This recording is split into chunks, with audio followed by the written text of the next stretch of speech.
Mishpaha Yakara, chères auditrices et auditeurs, abordons pendant cette actualité souvent très difficile pour les uns comme les autres dans notre pays et même dans le monde, la paracha de Matot, mais surtout l'actualité.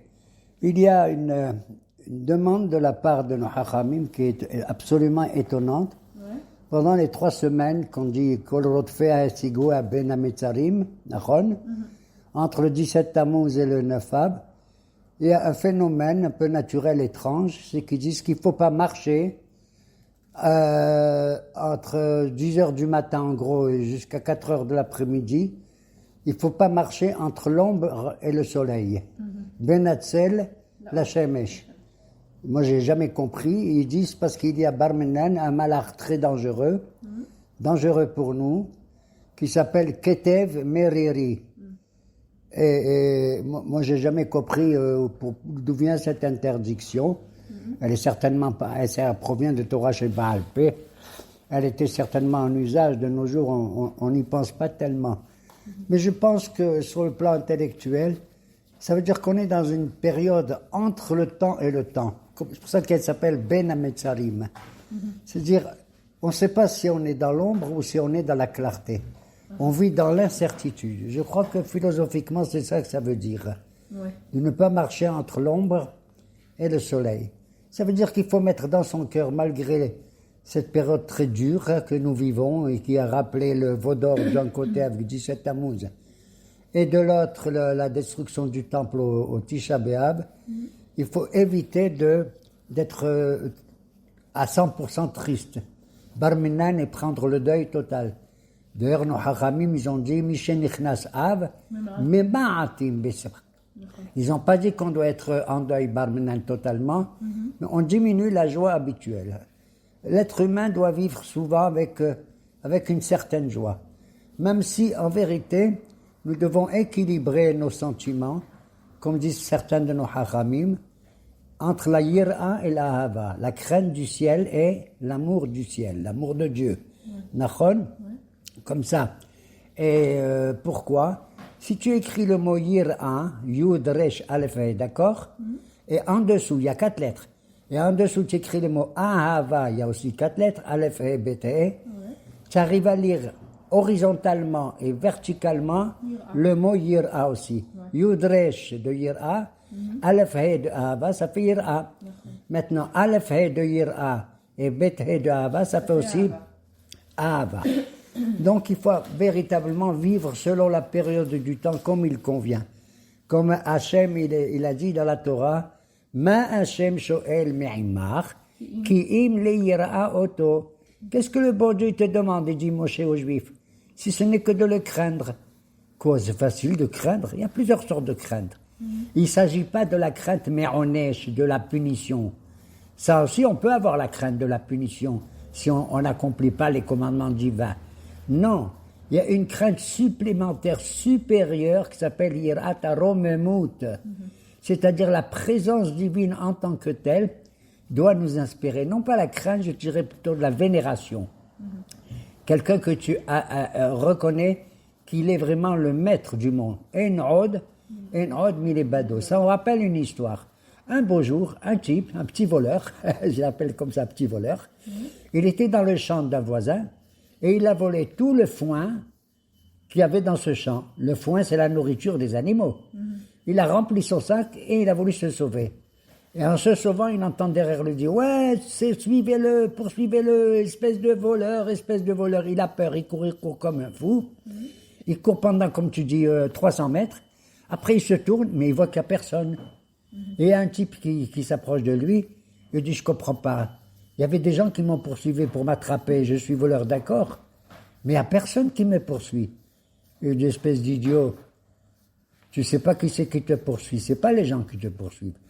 Un homme qui fait même une avera basseter en cachette, il y a toujours quelqu'un qui le voit. Qui c'est? Comme dit les Pirkei Avot, comment ils disent? Aïn ro'a, shomen shoma'at, vechol ma'asecha basefer, nirtavim yafeh. Quel est celui qui a toujours des yeux pour voir et des oreilles pour entendre? C'est Akadosh Baruch Hu. D'ailleurs, ça me rappelle que les haftarot, elles sont spéciales pendant les 3 semaines de deuil, entre guillemets. Hein? On ne lit pas les haftarot habituels de correspondantes à la paracha. Là, il y a 3 semaines. La première haftara, on l'a lu la semaine dernière, c'est Dibrei Yirmiyahu ben Hilkiyahu. C'est les paroles. D'où viennent les paroles? D'où viennent les paroles? De la bouche. Deuxième haftara, elle s'appelle Shim'u Devar Hashem. Écoutez. D'où vient l'ouïe, l'écoute? De l'oreille. Et la troisième haftara des 3 semaines, elle s'appelle comment? Hazon Yeshayahu. Ça veut dire Hazon? Vision. C'est la vue, c'est les yeux. Donc tu vois qu'on doit améliorer notre parole, notre bouche, nachon, nos oreilles pour pas entendre des bêtises, et nos yeux pour pas voir des choses pas belles à voir, nachon, comme ça. Et donc voilà, il y a, si tu veux, pendant cette période, des usages différents, des minhagim différents, entre certaines communautés. Prends en gros, les Sfaradim et les Ashkenazim. Ouais. Chez nous, les Sfaradim, pendant les 3 semaines, en gros, on a le droit d'aller chez le coiffeur, de se coiffer, de se laver. Nachon, on a le droit de faire toutes ces choses-là. Et même de faire des mariages ou des bar mitzvahs. Quand je dis les 3 semaines, sauf la semaine où tombe Tisha B'Av. Par exemple, si Tisha B'Av tombe un mardi, la semaine où tombe Tisha B'Av, il y a combien? Il y a que 2 jours, dimanche et lundi. C'est tout. Pendant dimanche et lundi de la semaine où tombe Tisha B'Av, nous aussi les Sfaradim, on ne va pas chez le coiffeur, et on n'écoute pas de la musique instrumentale. C'est-à-dire on ne doit pas faire de la musique avec le oud, avec le violon, avec le piano. Sauf tous les gens qui étudient la musique avec des instruments, les enfants, les adultes et tout le monde, et les professeurs de ça, eux, ils ont le droit de jouer de la musique. Parce que c'est pas pour le plaisir, c'est pour l'enseignement. D'accord? Et c'est pareil. Chez nous, les Sfaradim, quand par exemple tu vas au marché ou tu vas faire tes courses dans des magasins, tu as le droit d'acheter une nouvelle robe, tu as le droit d'acheter un costume ou quoi que ce soit, même des chaussures, ok? Étant donné que tu sais que c'est la période des soldes. Comment on appelle, les commerçants, ils sont malins, ils disent pendant cette période-là, pour avoir plus de clients, on va baisser les prix. Et après, on va augmenter les prix. Ah, ma fille, tu es intelligente, qu'est-ce que tu fais? Eh bien, je vais acheter pendant les 3 semaines. Et qu'est-ce que je fais? Je mets ou je mets de côté? Il y en a qui disent on le met de côté, on le dit, certains ils disent on peut les mettre pendant Shabbat. Mais il ne faut pas, pendant la semaine, si tu les mets pour les essayer et tout, de faire la bracha de Shehiyan, Est-ce que c'est honteux? C'est honteux de dire je te remercie mon Dieu pendant cette période, Azman. C'est une période dure. Une période dure, tout ça, à tel point que même Hazvi Shalom, celui qui ne prie pas pour la reconstruction du Beth Amikdash, Barman, c'est comme s'il avait détruit de lui-même. Keilou Neherav. Et on va loin, et ça me fait de la peine. On dit qu'Akadosh Baruch Hu lui-même, il est dit dans une Gemara de Berachot, que la nuit, elle est divisée en 3 périodes. La première période de la nuit, on va dire jusqu'à minuit, en gros, et la deuxième période jusqu'à 3 heures du matin, et la dernière, la troisième jusqu'à 5 heures du matin, Nagid. D'accord? Pendant ces 3 moments, Akadosh Baruch Hu, Kivyachol, il pleure, parce qu'il nous a envoyés en galoute, qu'il a détruit le temple, Nachon, et qu'on ne mange plus à sa table, pour ainsi dire. La première période, il est sho'eg ka'arié, il rugit comme un lion. La deuxième période, il aboie comme un chien, barmenan. Et la troisième période, alors là c'est beau, mais c'est quand même étrange, c'est une femme qui a eu un bébé, elle est en train de l'allaiter, d'accord? Même pendant la nuit. D'ailleurs, pendant cette période-là, nous on dit qu'il y a à l'époque, beaucoup de gens, jusqu'à aujourd'hui, ils font les tikkun hasod pendant minuit. Hein? Il y a certaines mizmorim, le tikkun léa. Mais pendant les 3 semaines, chez nous, à Constantine, je me rappelle, j'étais gamin, on allait à midi, au milieu de la journée, à la synagogue, et on lisait le tikkun Rachel. En gros, la différence est un peu plus triste. Rachel est celle qui a donné son mari à sa sœur Léa et tout. Elle a un cœur extraordinaire. et d'une sensibilité incroyable que même Kadosh Baruch Hu, il pleure quand il entend le Tikkun Lahel. Il y a des mizmorim comme ça. Le plus important, je vais te dire, surtout à Tchaviab, retenez tous, mesdames et messieurs, c'est de lire et de comprendre en français ou en hébreu le psaume numéro Aïn Tet, c'est-à-dire 79. C'est le psaume par excellence où David Amelech, etc., il a exprimé toute sa tristesse de voir une histoire future, pas de son temps, mais future, qui était dure pour le peuple juif. Et c'est le seul peuple au monde qui, dans sa Bible, soi-disant le livre universel, il ne raconte pas que des biens sur nous, mais même également tous les péchés qu'on a faits. Et pourquoi on le dit? C'est pour justement faire ensuite, mamash la teshuva. Mais Akadosh Baruch Hu nous considère que nous soyons ça ou ça ou ça, comme ses enfants. Comme je l'avais dit, Banim etem l'Adonai Elohechem. On connaît la mahlouket entre Rabbi Meir et Rabbi Yehuda. Rabbi Yehuda te dira, dit, Banim, vous êtes les enfants de Dieu si vous conduisez bien. Mais si vous conduisez mal, il y a écrit Banim Mashritim. Vous êtes des enfants affreux, d'accord? Oui. Et donc vous n'êtes plus des enfants. Mais Rabbi Meir dit, je m'en fous. Nous, on est les enfants du bon Dieu. Si moi j'ai un fils, il est adorable, je l'adore. Et si mon fils il fait des bêtises de temps en temps, je continue à l'adorer. C'est mon fils. Banim, ben kach, bonahem. Que ce soit comme ceci ou comme cela, ce sont mes enfants. Ça me rappelle une petite histoire, plus ou moins réelle. Mais elle est dans le cœur de chaque père ou chaque mère. Un beau jour, il y a un Rosh Yeshiva, un directeur d'école. Il est allé voir un rabbin. Il lui a dit, monsieur le rabbin, j'ai une question à vous poser. Il lui a dit, allez-y. Il a dit, écoutez-moi.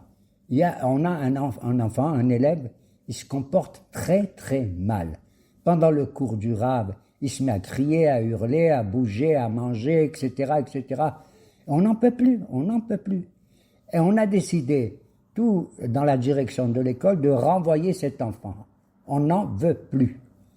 Alors, qu'est-ce que vous en pensez? On a le droit? Alors le rabbin, il a dit, ah oui, vous avez le droit de le renvoyer, vous avez le droit de le renvoyer. Ah, d'accord, ok.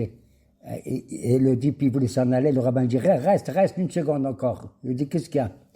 Il lui a dit, écoute, cet enfant-là, je m'en fous, tu ne m'as pas dit quel est son nom, d'accord, de qui il s'agit. Tu ne m'as pas dit c'est monsieur Tartampion, ou monsieur Pognovitch, ou monsieur Benloulou, d'accord? Il lui a dit, non, je ne vous ai pas dit son nom. Il lui a dit, en vérité, tu veux que je te dise? Ça aurait pu être, parce que mon fils à moi aussi, il est dans ton école, dans votre école. Si ça avait été mon fils qui se comporte très très mal, est-ce que je t'aurais dit, oui, il faut le renvoyer? Est-ce que je vous aurais dit que mon fils qui se comporte mal, le renvoyer de l'école? Non. Mais il a dit, mais c'est pas votre fils. Il lui a dit, tu n'as rien compris. Ben Kach ou Ben Kach, Bonahem. Même si c'est monsieur Benloulou, Bouzaglou ou monsieur Ponovitch, je m'en fous, c'est mon fils. Chaque enfant qui est dans une école, c'est mon fils. Utilisez des méthodes pédagogiques, une petite punition de rien du tout et tout, et puis vous le maintenez dans l'école. Est-ce que le bon Dieu, il va jeter un juif que même après le matin de Torah, il n'a pas écouté toute la voix du bon Dieu? Non. Il va le maintenir, il va peut-être un peu le punir, mais le maintenir, vous comprenez? C'est cette attitude qu'on doit avoir. On doit avoir l'esprit large, vraiment large, vis-à-vis de tous nos frères. Actuellement, on parle de l'unité du peuple, Nachon, l'ahdout. On ne demande pas la ahidout, on demande l'unité, pas l'uniformité. Pas que toi tu ressembles à moi et moi je ressemble à lui et lui ressemble. Et tout le monde se ressemble. Non, on a chacun, on a notre dé'a. Quand Moshe Rabbeinu, il a voulu choisir quelqu'un qui va le remplacer, comment il a dit? Il a dit à Kadosh Baruch Hu, Yifchod Hashem Eloher, Ish al Aruchot, Elohe Aruchot. Tu es le Dieu de tous les esprits, Ruchot, il n'y a pas écrit Ruach. D'accord? Ça veut dire qu'un grand maître, un grand rabbin, ou un grand président ou premier ministre, il doit avoir en lui tous les esprits de chacun de ses citoyens. T'as compris? Keshem she'en parsoufehem domim, car en de'otehem domot. Tu peux regarder des milliards d'êtres humains, aucun il a le même visage que l'autre. Tu as vu, on n'a pas le même visage. D'accord? Tu prends un Chinois, tu prends un Danois, tu prends un Espagnol, tu prends un Marocain, on ne se ressemble pas, on a des visages différents. Et si on a des visages différents, et que c'est le Homer, à plus forte raison au niveau du Rouhani, qu'il faut accepter les pensées des uns et des autres. Ça ne veut pas dire que je suis d'accord avec les uns et les autres, mais je dois leur donner de s'exprimer. Je dois respecter la pensée de l'autre, même si je ne suis pas d'accord. Et c'est ce qui explique justement une phrase étrange dans Pirkei Avot, très étrange. Elle dit qu'il y a des mahloquet, c'est affreux comme Korah et Choladato, d'accord? Mais elle dit autre chose, une phrase merveilleuse que j'adore. Kol mahloquet shehi leshem shamayim, sofa le itkayem. S'il y a une mahloquet qui est désintéressée et pure, aussi bien Bet Shammai que Bet Hillel, chacun, il pense qu'il fait la volonté de Dieu, même s'ils ne sont pas d'accord les uns avec les autres. Que un dit Assour, l'autre dit Moutar. Nachon? Et ils ne sont pas d'accord dans la halakha. On va faire la halakha, mais Bet Shammai, il va maintenir son idée, même s'il fait la halakha comme Bet Hillel, d'accord? D'accord? Alors, Kol mahloket leshem shamayim, sofa leitkayem. Moi, je m'attendais à ce qu'on dise Kol mahloket leshem shamayim, betela. Elle s'arrête. Quand tu dis sofa leitkayem, ça veut dire il faut qu'elle dure longtemps. Tu appelles ça que c'est beau, qu'une mahloket elle dure longtemps? Parce que c'est les Shem Shamaim, c'est pas de la méchanceté. C'est Parce des que, idées. parce que c'est les Shem Shamaim, comme tu dis, bien entendu, mais je vais te dire encore beaucoup plus loin. C'est Machal et Ma'adavardomé. À quoi la chose est comparable? Une mahloket. Tu sais où est-ce qu'il y a une mahloket en général? Pas seulement entre les Hilonim et les Datiim et les Haredim et tout. Pas seulement entre les Ashkenazim et les Sfaradim. D'accord? Parce que les Sfaradim, par exemple, ils peuvent se coiffer pendant les 3 semaines. Pas mais les Ashkenazim, ils font comme le Rama. C'est dans la halakha et tout. Mais qu'est-ce que ça veut dire Sofa et Tkayem? La vraie mahloket, tu sais où elle est? Ah non, tu ne sais pas? Baruch Hashem, tu ne sais pas. Moi, je te dis que je sais. En tant que rabbin, j'ai vécu dans des communautés. La vraie mahloket, tu sais, elle est entre un couple, entre un homme et une femme. C'est là, étant donné qu'ils se connaissent mutuellement, qu'ils se fréquentent quotidiennement et tout, nuit et jour, qu'ils n'ont pas la même position dans l'existence. D'accord? Alors c'est ça qu'il veut te dire. Sofa leitkayem. Même si on a des idées différentes, moi je pense comme ça, et toi, madame, tu penses comme ça, je ne vais pas te dire, ton idée elle est idiote, elle vaut rien, et toi tu n'as pas le droit de me dire, ton idée à toi elle est idiote, elle vaut rien. On maintient nos idées, d'accord?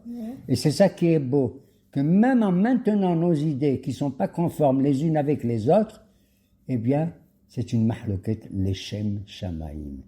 Il n'y a rien de plus beau que de voir que même on n'est pas d'accord entre nous, l'amrot akol, malgré tout, eh bien, il faut que le couple, il reste un vrai couple uni. Tu as compris? Si tu es d'accord avec moi, moi je suis d'accord avec toi, c'est pas terrible, tu comprends? On est d'accord. Mais on n'est pas d'accord. Et c'est normal. Voilà pourquoi je donne l'exemple en gros. Il y a d'autres exemples, mais je donne l'exemple du couple. Pourquoi? En plus que, regarde, un homme, il a une manière de penser, une femme, elle a une autre manière de penser. Tu as compris? Un homme, il pense au travail à l'extérieur, et la femme, elle pense au travail à l'intérieur, la pauvre, elle s'occupe de la maison et des enfants, etc. Donc, elle a une vision du monde différente de la mienne. Mais moi, j'ai aussi une vision différente de la sienne. L'amrot akol, c'est ça que ça veut dire. Kol mahloket shel, c'est leshem shamayim. L'essentiel, c'est chacun d'entre nous, il pense qu'il est désintéressé et qu'il ne fait pas ça pour son amour propre à lui, pour son propre orgueil. Tu as compris? Ça, c'est le véritable amour qui existe, mamash qui existe.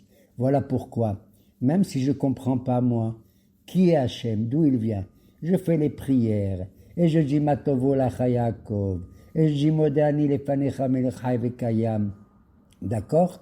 Malgré tout, je dois savoir que Akadosh Baruch Hu, c'est le seul personnage au monde qui exprime la vérité, le Emet. T'as compris? C'est ça quand on a dit au type, Aïn ro'a ozen shoma'at, même Basseter, il est comme ça. Voilà Moraï Verabotaï.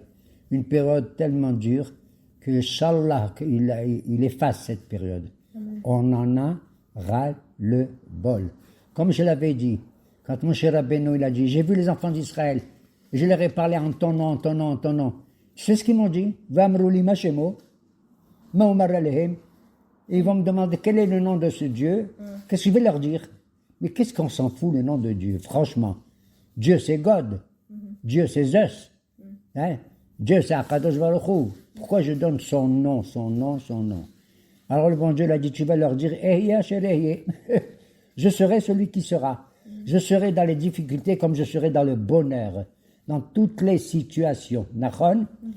On a donné la Gematria du mot Ehyeh, c'est combien? 21. Il y a 21 jours entre 17 Tammuz et le Tisha B'Av. Comme il y a 21 jours dans le bonheur entre Rosh Hashanah et Hoshana Rabbah. D'accord? Ok? 21. Ehyeh, Asher, Ehyeh. 21 multiplié par 21, ça fait combien? 441. Vous savez comme je suis fort en mathématiques? Ouais. Je suis fort parce que j'ai révisé.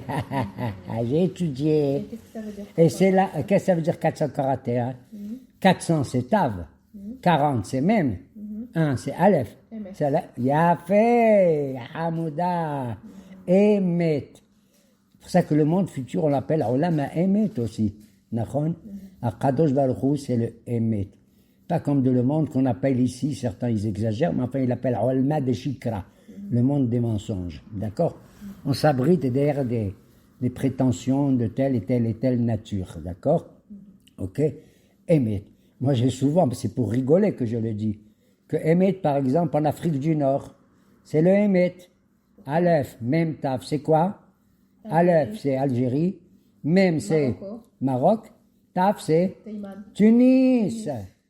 Aleph, Mem, Tav. Algérie,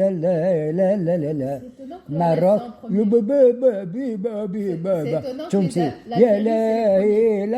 quoi? C'est étonnant que l'Algérie, c'est le Aleph, c'est le premier. C'est pas étonnant, c'est la vérité.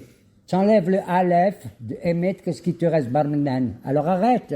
Bon. Dis-moi, la paracha, elle parle des Nédarim. Ah oui, oh là là, j'ai oublié la paracha, c'est Matot. On en a deux, Matot et Masré. Mais je dis un mot de la paracha quand même. Elle commence par les Nédarim, c'est étonnant. Vaïdaber Hashem el Moshe Raché à Matot. Le bon Dieu, il parle à Moshe, il lui dit, dis au chef des tribus, Matot, c'est comme Shevet. Et dis-leur, Ish ki dor neder l'Adonai. Lorsqu'un homme, il fait un vœu à l'Éternel, O Ishaba Sheboa, ou qui se met à jurer, c'est un serment. D'accord? Il y a le vœu et le serment. Le neder et la sheboa. S'il fait un vœu ou un serment, il faut qu'il accomplisse ce qui est sorti de sa bouche. Ne fais pas un serment. C'est quoi un serment? Qu'est-ce que ça veut dire? C'est vraiment difficile à définir.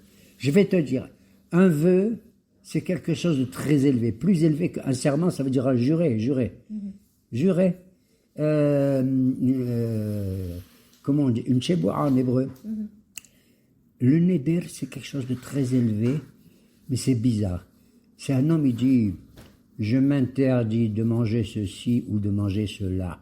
Je m'interdis d'aller là ou d'aller là-bas, ou je fais le vœu de faire ceci, faire cela. Il s'interdit à lui-même. Est-ce que c'est beau de faire ça? Je vais te dire, je suis désolé, je suis absolument désolé, c'est pas beau de faire un neder, un vœu. Pourquoi? Parce que tu as déjà 613 mitzvot, nachon. C'est Hachem qui décide quels sont les mitzvot, pas toi. Et toi, qu'est-ce que tu fais? Tu t'ajoutes aux 613 encore un vœu. Je m'interdis ça, ou je me permets. C'est ça le neder. C'est-à-dire, je me prends pour un être suprême, pour ainsi dire. C'est ça le neder. Mais la sheboa, c'est pas je m'interdis. La sheboa, un serment, je jure, c'est cette chose-là, là-bas, je préfère la manger ou je veux pas la manger. C'est la chose qui est interdite, pas moi. C'est la chose. Et la sheboa. Alors, c'est pas beau. À tel point que nos maîtres, ils ont dit que Barmenan, c'est écrit, je me rappelle plus, mais c'est écrit, Kola ose neder keilu bada bama. Celui qui fait un neder, c'est comme s'il s'est construit un temple personnel. Bama, c'est un temple personnel en dehors du Beth Amikdash. C'est pas beau. Il a son temple à lui, il a sa religion à lui. Tu comprends? La Sheboa, c'est quand quelqu'un, par exemple, il jure, mais là, il y a un côté grave dans la Sheboa aussi, c'est que dans le serment, la Sheboa, le type, je jure au nom de Dieu, il donne le nom d'Hachem, Barmenan. C'est interdit de citer le nom. L'Otissa et Chem Elohecha Lashav. Tu vas pas prononcer le nom de Dieu en vain. Il y a une seule fois que c'est permis de faire des Sheboa. C'est où?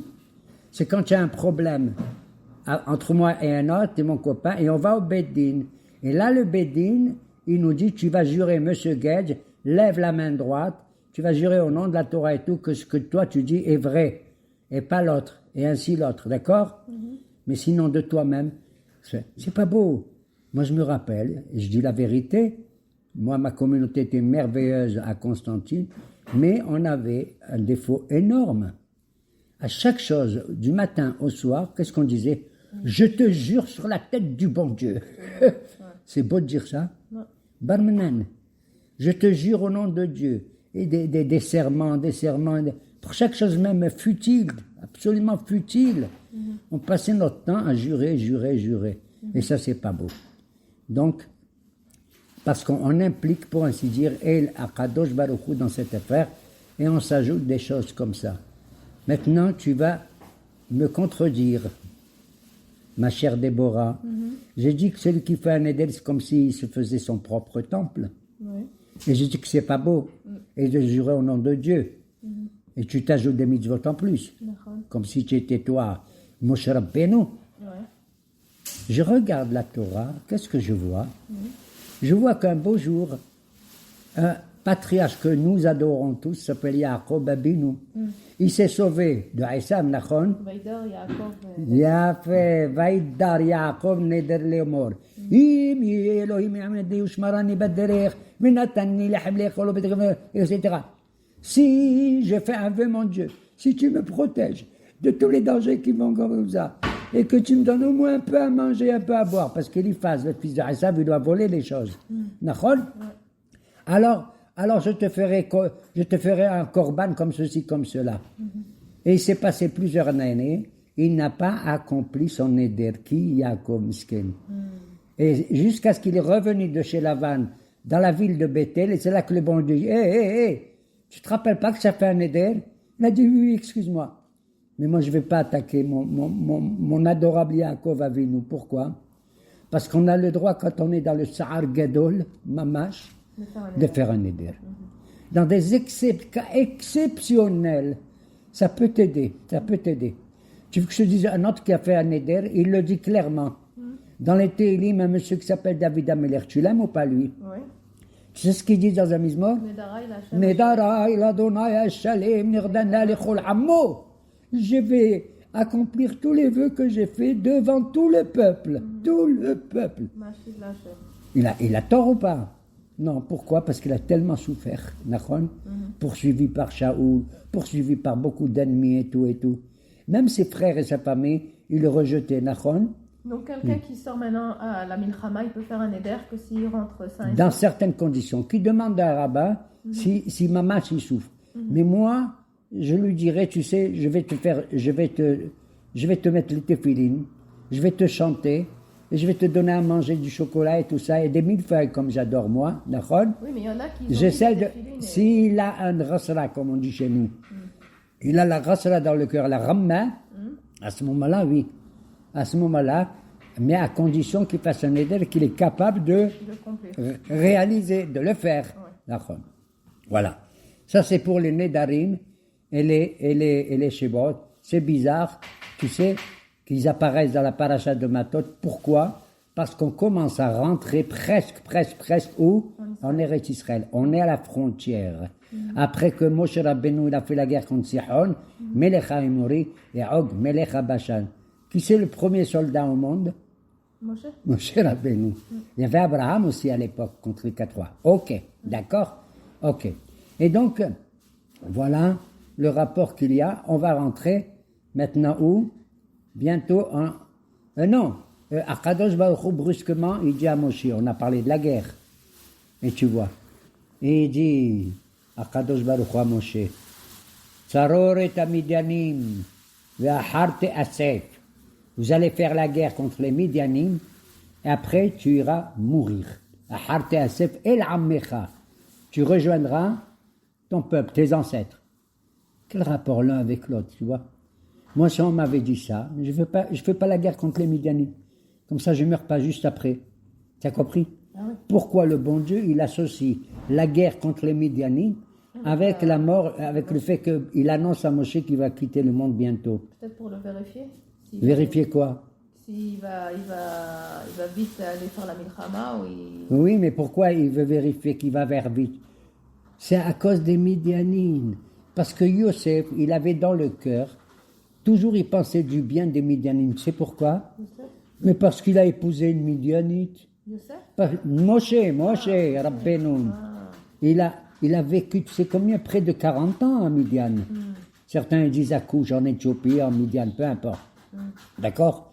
Donc il avait une espèce d'intérêt d'aimer quelque part un peu la culture midianite. Ouais. Surtout que son beau-père c'est Yitro. Il était habitué. Et que sa femme c'est une midianite. Il s'est habitué à ça.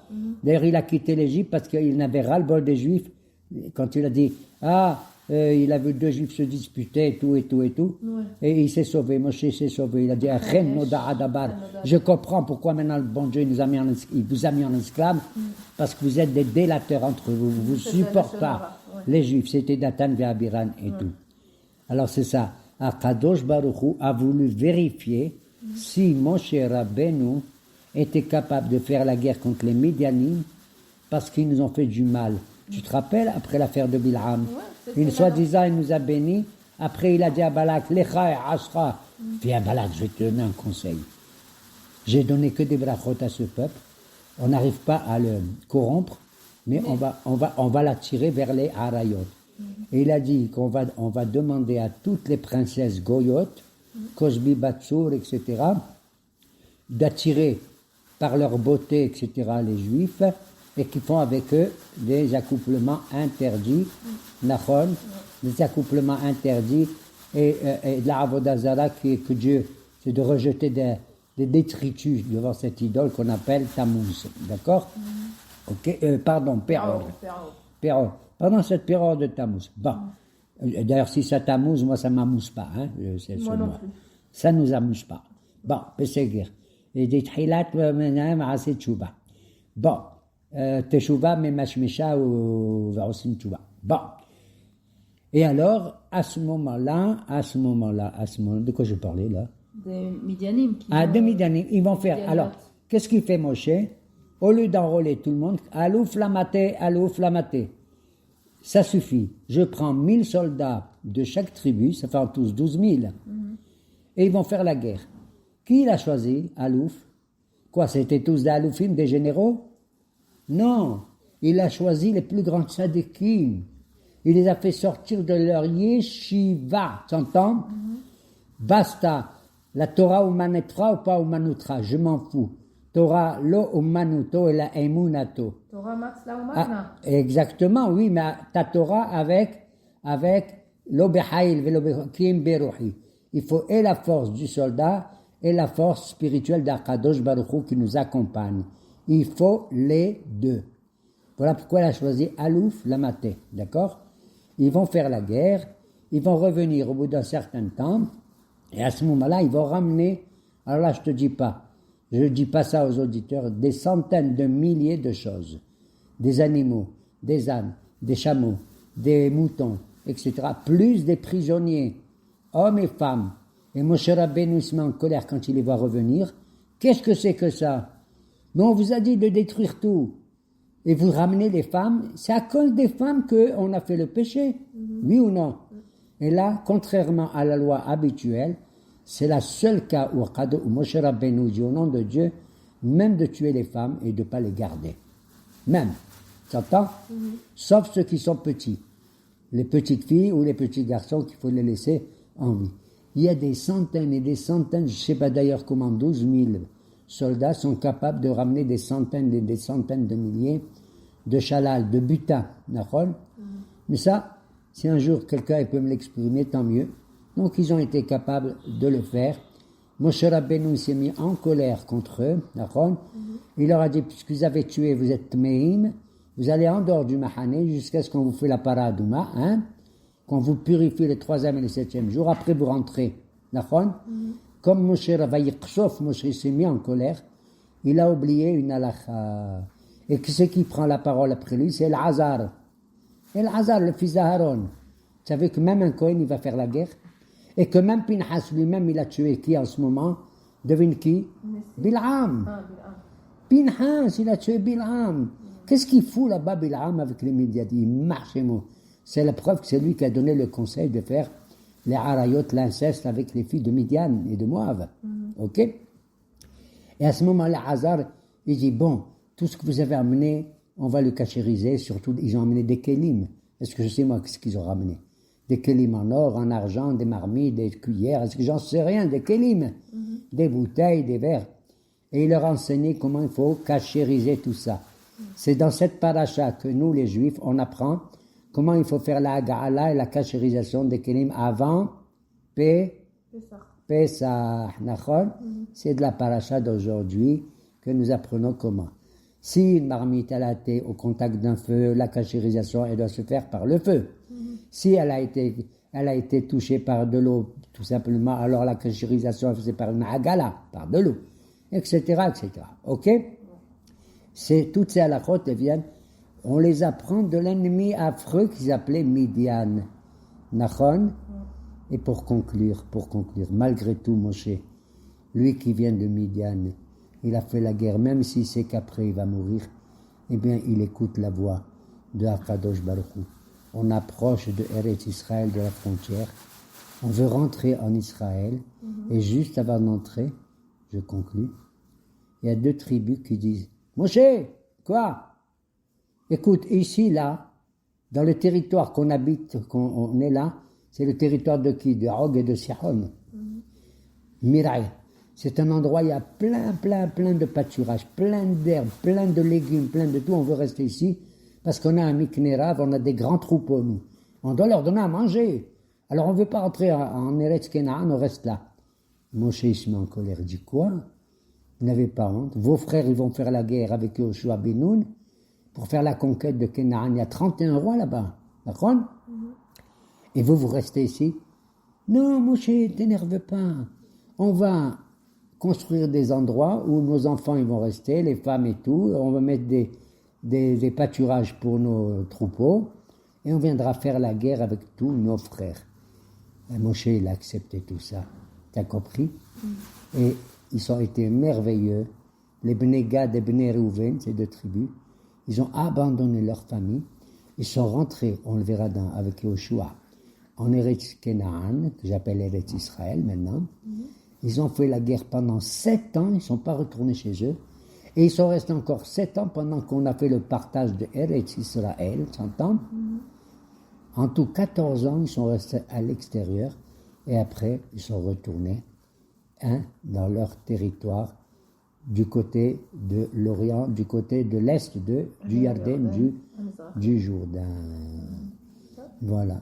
Il ratson qu'on regarde et qu'on regagne non seulement tous nos territoires au nord comme au sud et au centre, et que Akadosh Baruch Hu, il nous fasse connaître que le bonheur et le bien le plus vite possible. Amen. Amen. Amen.